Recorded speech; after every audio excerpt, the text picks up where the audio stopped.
What exactly does it mean to focus on the social communicative function of imitation? We've been talking lately about some important aspects for teaching imitation, especially to autistic children.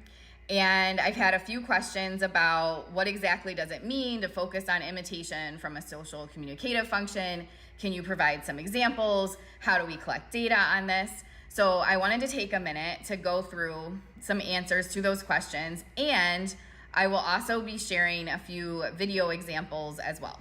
So today I just wanted to kind of give a little bit more detail about what exactly it means to look at the social communicative function of imitation. And in this video, I'm going to share a short clip at the end that I found with my son. We weren't specifically working on imitation, but I just want to show it as an example of when we're looking at interactions that little ones are having with their parents or their grandparents in this case, we see this happening all of the time. So this is how naturalistic it is for imitation to have a social communicative function.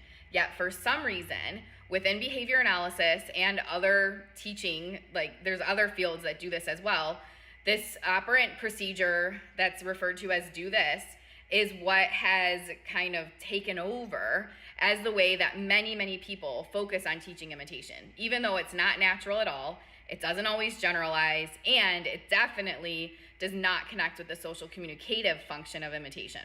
If this is something you're really interested in, I highly recommend searching on Google Scholar for reciprocal imitation training. When we're working on imitation as a social communicative function, you're starting with just imitating the child. So you imitate the sounds they make, any facial expressions, gestures, anything safe that they're doing, even if it's not functional play. Like even if it's play that you don't understand, they're spinning in circles, they're jumping up and down, they're waving paper in front of their face. Whatever it is, you just imitate it.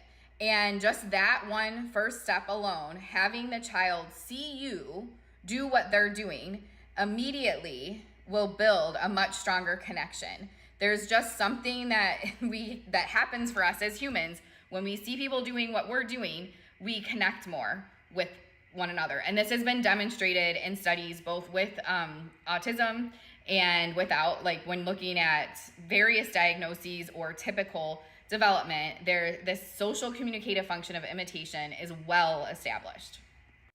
It's a really quick example with him and my mom when he was just about to turn 1, and he starts randomly making this new sign for hat that's very similar to the sign he was doing for ball when they're having this back and forth exchange. So my mom imitates that, and then they just have this really nice social interaction and shared enjoyment around his communication with the hat. She's also echoing the sounds that he's making as well. And I just want you to see like how natural and flowing this is, and think about the way that you're currently teaching imitation, and if it looks anything like this.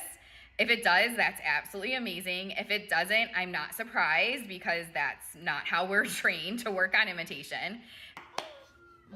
Oh, thank you. Yeah, hat. Hat.